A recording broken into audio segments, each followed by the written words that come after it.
یہ باپ کے ساتھ صرف روٹیاں توڑنے کے لیے بیٹھی ہوئی ہے. بولے تو یار کیوں، میں نے تجھے کیوں اتنا پال پوس کے جو جوان کیا، میرا جو کام تھا وہ تو کر دیا، تیرا کام ہے میری خدمت کر، تو دروازہ تو کھول جا کے. تو نہیں کھولے گا دروازہ، وہ جب ہی کھولے گا جب پولیس آئے گی، ورنہ نہیں کھولے گا وہ.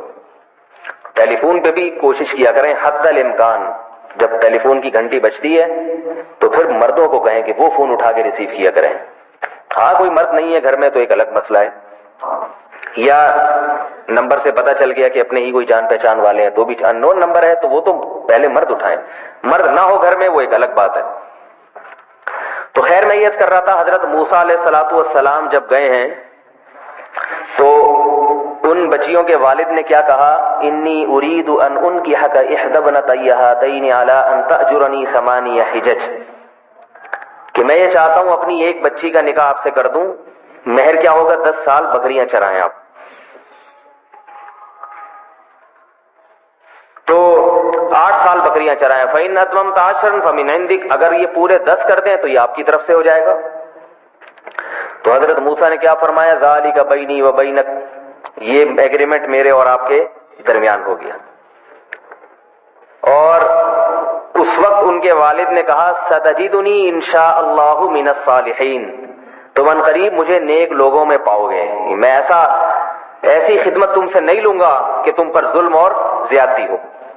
تو یہ اس زمانے کی بات تھی، خدمت کرنے والے موسیٰ علیہ السلام جیسے لوگ اور خدمت لینے والے موسیٰ علیہ السلام کے سسر. تو حضرت موسیٰ علیہ السلام نے 8 سال بہت اچھے طریقے سے خدمت کی ہے اور 10 سال خدمت کی بہت اچھے، 2 سال اپنی طرف سے غریبی میں لگا دیے. آج کوئی مزدور لگاتا ہے غریبی؟ صبح 8 بجے سے شام 8 بجے کا ٹائم دو تو 7 بجے کے بعد جو ہے نا وہ کروٹیں لینا شروع کر دے گا. کھانا کھانے کے لیے آئے گا تو آدھے گھنٹے کا کہہ کر گیا تھا 1 گھنٹے کے بعد پہنچے گا. ملازمین جو دفتروں میں ملازمتیں کر رہے ہیں ان کی حالت تو سب، کیا ہم سب اس میں شامل ہیں؟ ٹھیک، کیا کہتے ہیں. خیر بات کہاں سے کہاں نکل گئی. تو میں یہ کر رہا تھا کہ حضرت انس ابن مالک رضی اللہ تعالی عنہ نے نبی صلی اللہ علیہ وسلم کی خدمت کی 10 سال. فرماتے ہیں کہ نبی نے کبھی میرے کسی کام میں عیب نہیں نکالا. فرماتے ہیں ایک مرتبہ نبی نے مجھے کسی کام سے بھیجا اور میں بچوں میں کھیلنے لگ گیا. آپ صلی اللہ علیہ وسلم انتظار میں بیٹھے، جب باہر آئے تو دیکھا یہ تو کھیل رہا ہے بچوں میں. کچھ بھی نہیں کہا، محبت سے سمجھایا کہ میں نے تمہیں فلاں کام کے لیے بھیجا تھا. میں اور آپ ہوتے ایک رت کے چھماٹ لگاتا. مسجد میں اگر کبھی کوئی غلطی سے بچہ آ جائے، ویسے تو کوشش یہی ہوتی ہے کہ بچے مسجدوں سے دور رہیں، وہ ٹی وی کے آگے بیٹھے رہیں، مسجد سے ان کا کوئی تعلق نہ ہو. لیکن اگر کوئی بچہ غلطی سے آ گیا تو ہماری کوشش ہوتی ہے یہ بچہ وہی کام کرے جو بزرگ حضرات کر رہے ہیں. اتنا نیک شریف تسلی کے ساتھ کونے میں بیٹھ جائے، تسبیح ہاتھ میں مشغول ہو جائے، اللہ کے خوف سے روئے، نماز روزہ زکوٰۃ میں لگا رہے. میرے بھائی اگر اس نے یہ کام کرنے تھے تو وہ بچہ کیوں تھا؟ اپنے بچپن کو سوچ لیا کریں، کیا ہم اپنے بڑھاپے میں یہ کام نہیں کر رہے تو اس کے بچپن میں کیسے کرے گا وہ؟ پھر اس کو ایسا کوٹتے ہیں، ایسا مارتے ہیں، ایسی گالیاں دیتے ہیں، اور تو اس سے وہ کہتا ہے کہ بھائی میں ٹی وی کے سامنے ہی اچھا تھا، مسجد میں نہ آتا تھا.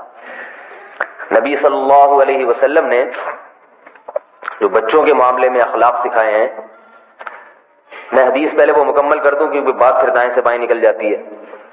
تو انس ابن مالک رضی اللہ تعالی عنہ نے 10 سال خدمت کی، مگر اس خدمت سے آپ کو اپنے مخدوم، اپنے آقا سے مزید محبت پیدا ہوئی ہے، نفرت نہیں ہوئی. اتنی محبت پیدا ہو گئی کہ حدیث میں آتا ہے کہ انس ابن مالک رضی اللہ تعالی عنہ جب بصرہ میں تھے، نبی صلی اللہ علیہ وسلم کا انتقال ہو گیا، بصرہ چلے گئے، وہاں درس دیتے تھے لوگوں کو. جس دن کھانا بنتا اور اس میں سالن میں کدو بھی ہوتا تو آپ کدو تلاش کر کر کے کھاتے تھے. پہلے زمانے میں ایسا نہیں، اتنے مرغن کھانے نہیں ہوتے تھے کہ وہ تو شوربہ ہوتا تھا، پانی اس میں تلاش کرنا پڑتا تھا. اور پھر فرماتے ہائے کیسی مجھے کدو سے محبت ہے، کتنی محبت ہے مجھے کدو، کتنا اچھا لگتا ہے. پوچھا گیا کیوں اچھا لگتا ہے؟ فرماتے ہیں کہ میں دیکھتا تھا اچھا کہ نبی صلی اللہ علیہ وسلم بھی کھانے میں کدو کو اسی طرح تلاش فرمایا کرتے تھے. محبت جب انتہا کو پہنچتی ہے تو پھر یہ حالت ہوتی ہے کہ محبوب کو کھانے میں جو چیزیں اچھی لگتی ہیں آپ کو بھی وہ اچھی لگنا شروع ہو جائیں. عام طور پر ایسا نہیں ہوتا.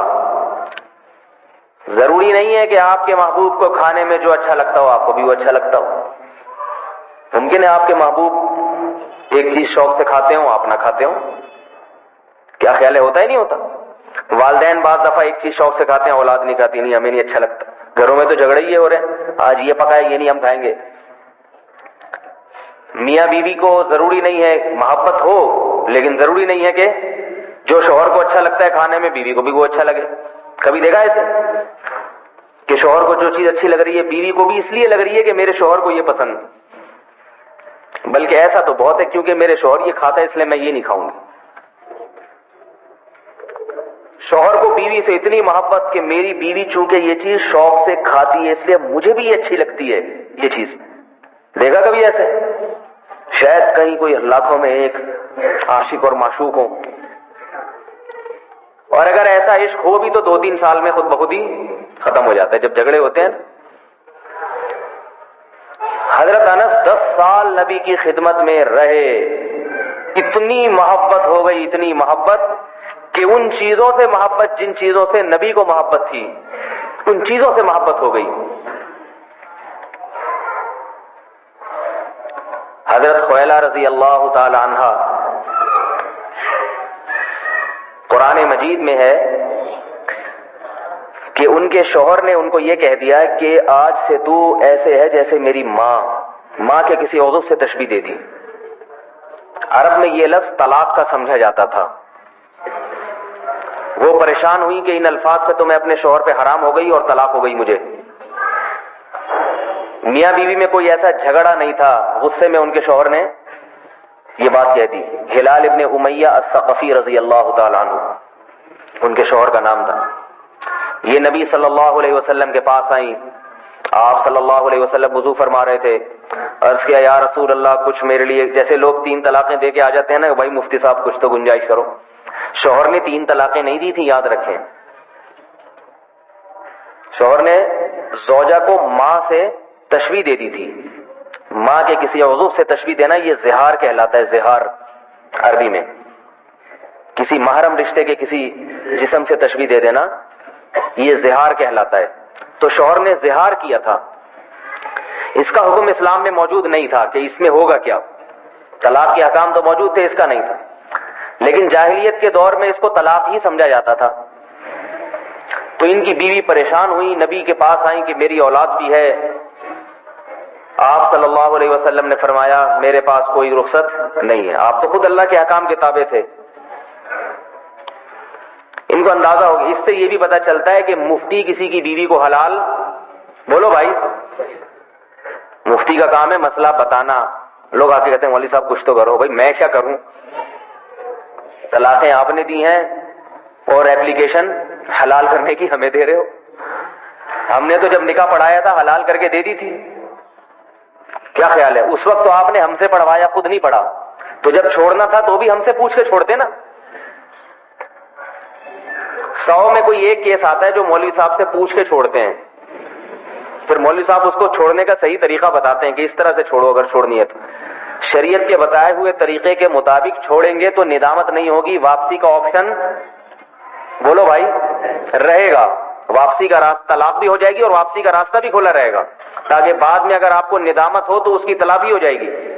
اور اپنی مرضی سے دھڑ دھڑ دھڑ کر کے 3 فائر کر دیں گے تو پھر اسے کوئی بھی حلال نہیں کر سکتا. اس کے لیے پھر اہل حدیث حضرات ہیں، ان سے رابطہ کریں، وہ آپ کو حلال کر کے دے دیں گے. مگر ان کے حلال کرنے سے حلال ہوگی نہیں، یاد رکھو. کیونکہ یہ مسئلہ قرآن سے بھی ثابت ہے، احادیث سے بھی ثابت ہے اور صحابہ کے اجماع سے ثابت ہے. اس پر پوری امت کا، اسلاف کا اجماع تھا. کوئی ایک بھی اس میں مخالفت کرنے والا نہیں ہے اسلاف میں. اس لیے اہل حدیث حضرات کا فتویٰ اس بارے میں 100% غلط ہے. اور وہ جو دلیل دیتے ہیں وہ ادھوری دلیل دیتے ہیں. کسی نے فتویٰ دیا ہو میرے پاس لے کر آئے، میں اس کو بتاؤں گا یہ حدیث کا ترجمے میں گڑبڑ کر رہے ہیں یا تو وہ حدیث کے ترجمے میں گڑبڑ کر دیتے ہیں. سمجھ آ رہی ہے بات؟ یہ پوری حدیث بتاتے نہیں ہیں. عوام کے سامنے پرچے پہ ایک حدیث ہوتی ہے، بھائی حدیث میں آتا ہے. تو آپ کسی مولوی صاحب کے پاس لے کر آئیں تو پھر مولوی صاحب آپ کو بتائیں گے. تو وہ نبی صلی اللہ علیہ وسلم کے پاس آئیں, عرض کیا کہ یا رسول اللہ کوئی گنجائش دیجیے. اور بار بار جب نبی نے مایوس کر دیا تو پھر ہاتھ اٹھا کے اللہ کی طرف اللہ سے دعا مانگتی. وَتَشْتَكِي إِلَى اللَّهِ, اللہ سے شکایت کرتی, اے اللہ تو کوئی میرے لیے راہ پیدا کر دے. بار بار آئی, نبی نے فرمایا لا اجد لك رخصة او كما قال, میں کوئی گنجائش نہیں پاتا. اس لیے کہ حلال حرام کرنا میرا کام نہیں ہے, یہ تو اللہ کا کام ہے, اس سے درخواست کر. اور یاد رکھو اس وقت درخواست کا دروازہ کھلا ہوا تھا, اللہ چاہتا احکام تبدیل کر دیتا. آج یہ درخواست کا دروازہ بند ہو گیا طلاق کے بارے میں, کیونکہ نبی دنیا سے چلے گئے. اب کس پر وحی نازل ہوگی؟ اس وقت تو یہ تھا نا کہ اللہ قبول کر لے درخواست اور حکم کو تبدیل کر دے, تو یہ تبدیلی کا اعلان کون کرے گا؟ نبی کریں گے نا, نبی پر وحی آئے گی. آج یا تو خواب آئے گا, خواب شریعت میں حجت نہیں ہے. ایک آدمی نے بیوی کو 3 طلاقیں دی اور خواب آیا کہ اللہ کی طرف سے اعلان ہوا یہ نہیں ہوئی ہیں. کوئی مفتی مانے گا اس خواب کو؟ خواب شرعی حجت نہیں ہوتے. تو بار بار اللہ سے دعا مانگتی, بار بار پریشان تھیں.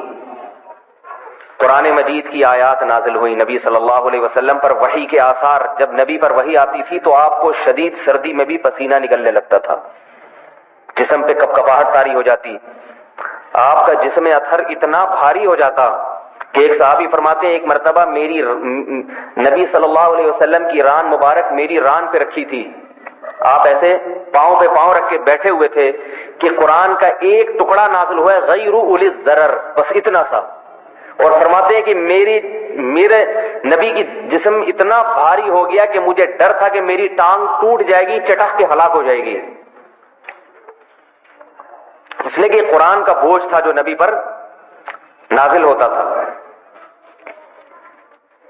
تبھی قرآن مجید نے کہا ہے لو انزلنا هذا القرآن على جبل لرأيته خاشعا متصدعا من خشية الله, کہ یہ نبی کا دل ہے جس نے اس کو برداشت کر لیا. اگر یہ قرآن کسی پہاڑ پہ نازل ہوتا تو وہ بھی ٹوٹ کے اللہ کے خوف سے ریزہ ریزہ ہو جاتا. تو نبی صلی اللہ علیہ وسلم کے چہرہ انور سے پسینے کے اثرات اور چہرہ انور متغیر ہو گیا, کپکپاہٹ طاری ہوئی.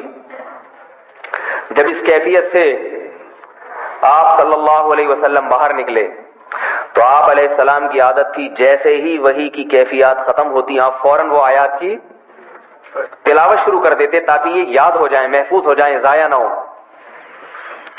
اور جیسے ہی تلاوت کرتے جو صحابہ قریب میں کھڑے ہوتے وہ اس کو فوراً حفظ کرتے تھے.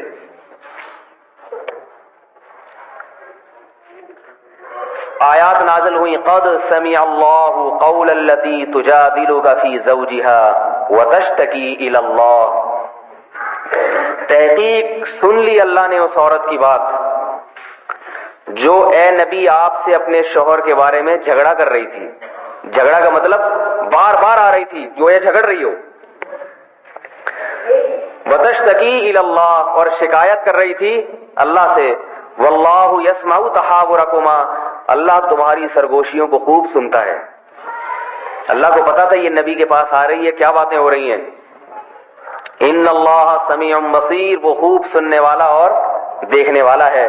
اور پھر آیات نازل فرمائی الذین یظاہرون من نسائہم ما ہن امہاتہم, تم میں جو شخص اپنی بیوی سے زہار کرے تو یہ کہنے سے بیوی واقعتاً ماں نہیں بن جاتی بلکہ کیا ہے فتحریر رقبۃ من قبل ان یتماسا, ایسے آدمی کفارہ ادا کریں, غلام کو آزاد کریں. اگر غلام نہیں ہے 60 مسکینوں کو کھانا کھلائیں, 60 روزے رکھیں, تو اس کے بعد وہ بیوی ان کے لیے حلال ہو جائے گی. تو اللہ نے بتا دیا کہ گنجائش ہے, شوہر یہ کفارہ ادا کر لے. یہ زہار کے بارے میں, طلاقوں کے بارے میں کفارہ نہیں ہے. بعض لوگ 3 طلاق دے کر آتے ہیں, کہتے ہیں جب ہم بتاتے ہیں نا حرام, کہہ رہے کوئی 100 بکرے کاٹنے کے لیے تیار ہوں میں, کسی طرح حلال کر دو.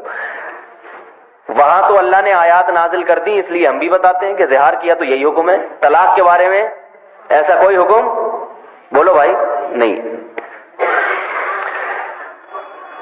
تو آپ صلی اللہ علیہ وسلم بھی خوش ہوئے اور ان کو خوشخبری سنائی. ان کے شوہر نے پھر کفارہ ادا کیا.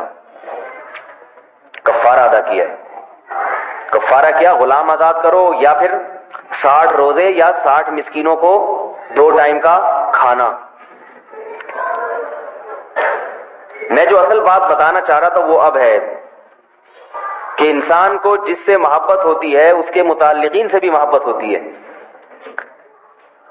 حضرت عمر کے دور حکومت میں، امیر المومنین کے دور حکومت میں، یہ بوڑھی ہو گئی تھی بہت زیادہ، کیونکہ نبی کے دور میں عمر تھی ان کی، تو حضرت عمر کے دور میں. اور حضرت عمر اپنے جاہ و جلال کے ساتھ، جو ایک خلیفہ کا ایک روب ہوتا ہے، اس کے ساتھ جاتے تھے. تو یہ آتی حضرت خولا، یہ حضرت اسما نام تھا یا خولا، اس وقت نام میں تھوڑا سا تردد ہو رہا ہے. یہ آتی حضرت عمر کو بلا کے ڈانٹتی تھی، جیسے بوڑھیوں کی عادت ہوتی ہے نا، یا ہم جیسے حکمرانوں کو ڈانٹتے ہیں، تم یہ کیا کر رہے ہو، گیس مہنگی ہو رہی ہے، پیٹرول مہنگا ہو رہا ہے. تو یہ حضرت عمر پر نکتہ چینی کرتی تھی. حالانکہ حضرت عمر پر تو کوئی نکتہ چینی نہیں کر سکتا تھا، ان کا تو ایسا عدل تھا. سناتی رعایا کا خیال نہیں اور یہ نہیں، اور حضرت عمر گردن چکائے سنتے رہتے. ایک مرتبہ ایک صحابی کو غصہ آیا، انہوں نے ان سے کہا، صحابیہ سے، کہ تم امیر المومنین سے اس طرح سے بات کرتی ہو. تو حضرت عمر نے فوراً ان کو چپ کرا دیا، خاموش کرا دیا. فرمایا بولنے دو. کیوں؟ الفاظ دیکھیے. فرمایا کہ عمر اس کی بات کیوں نہ سنے جس کی بات خدا نے 7ویں آسمان پہ سنی ہو. اور پھر یہ آیت تلاوت کرتے، قد سمع اللہ قول التی تجادلک فی زوجہا، تحقیق سن لی اللہ نے اس عورت کی بات، جو اے نبی آپ سے جھگڑا کر رہی تھی. تو جب اللہ نے سن لی اور اس پر آیات نازل کر دی، تو میں کیوں نہ سنوں اس کی بات. اور پھر فرماتے کہ خدا کی قسم، اگر یہ عشاء کی نماز سے لے کر فجر تک مجھے سناتی رہے گی، ڈانٹتی رہے گی، عمر اپنی جگہ سے نہیں ہلے گا اور اس کی بات سنتا رہے گا. یہ میں کیوں بتا رہا ہوں واقعہ، کہ عمر کو چونکہ اللہ سے اور اس کے رسول سے محبت تھی، تو اللہ اس کے رسول کو جس سے محبت ہوگی، تو حضرت عمر امیر المومنین بننے کے باوجود اس بڑھیا سے محبت، بولو بھائی، کریں گے اور سنیں گے اس کی. فرمایا عشاء سے لے کے فجر تک سناتی رہے گی تو میں سنتا رہوں گا اس کی بات. تو میرے بھائی ایک بات ذہن میں رکھو کہ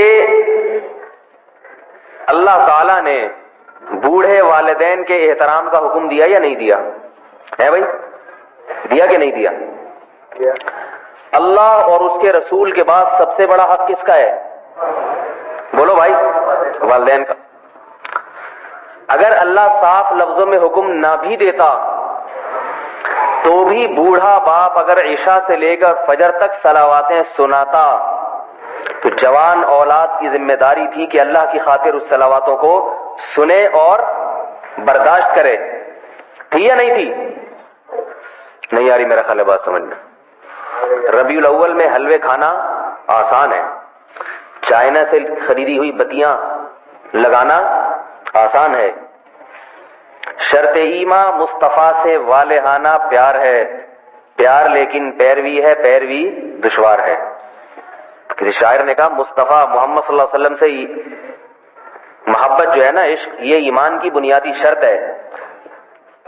لیکن یہ ایمان کی شرط جو محبت ہے، یہ محبت ربیع الاول کے حلوے اور مانڈوں کو نہیں کہتے، یہ اتباع کو کہتے ہیں، جو کہ بڑی مشکل ہے. یہ بڑا مشکل کام ہے.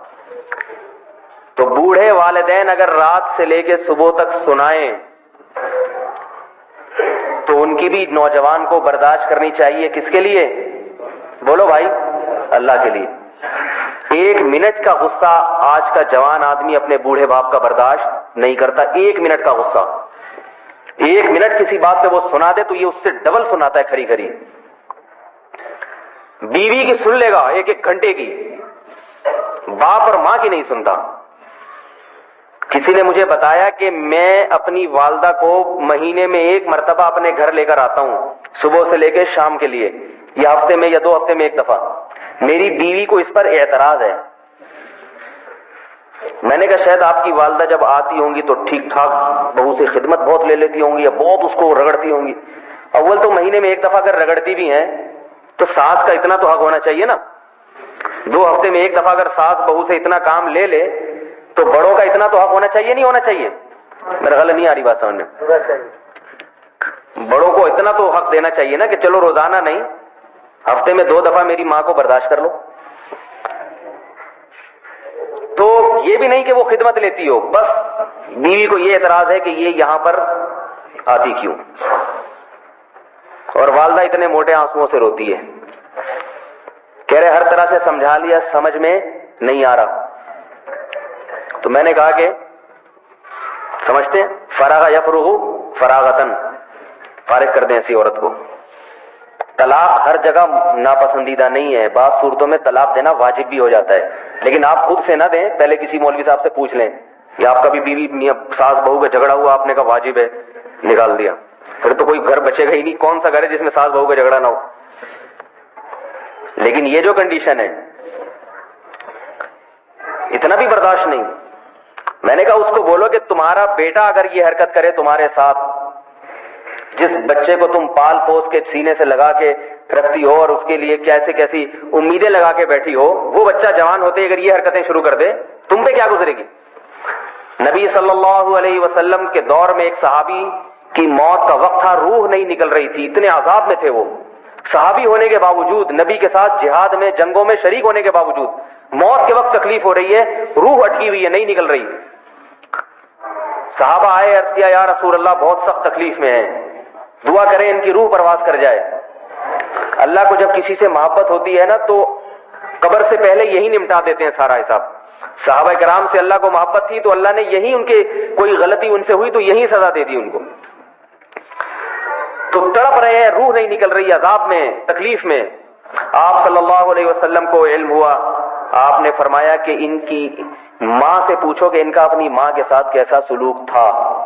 کچھ ماں کے ساتھ بدسلوکیاں کی ہیں جس کی یہ سزا مل رہی ہے. بلایا گیا ان کی والدہ کو, آپ نے فرمایا یہ بیٹا تمہارے ساتھ کیسا سلوک کرتا تھا؟ فرمایا کہ یا رسول اللہ جب سے شادی ہوئی تھی یہ بیوی کا ہو گیا تھا اور مجھے بھول گیا تھا, بیوی کا ہو گیا تھا, مجھے بالکل نظر انداز کر دیا.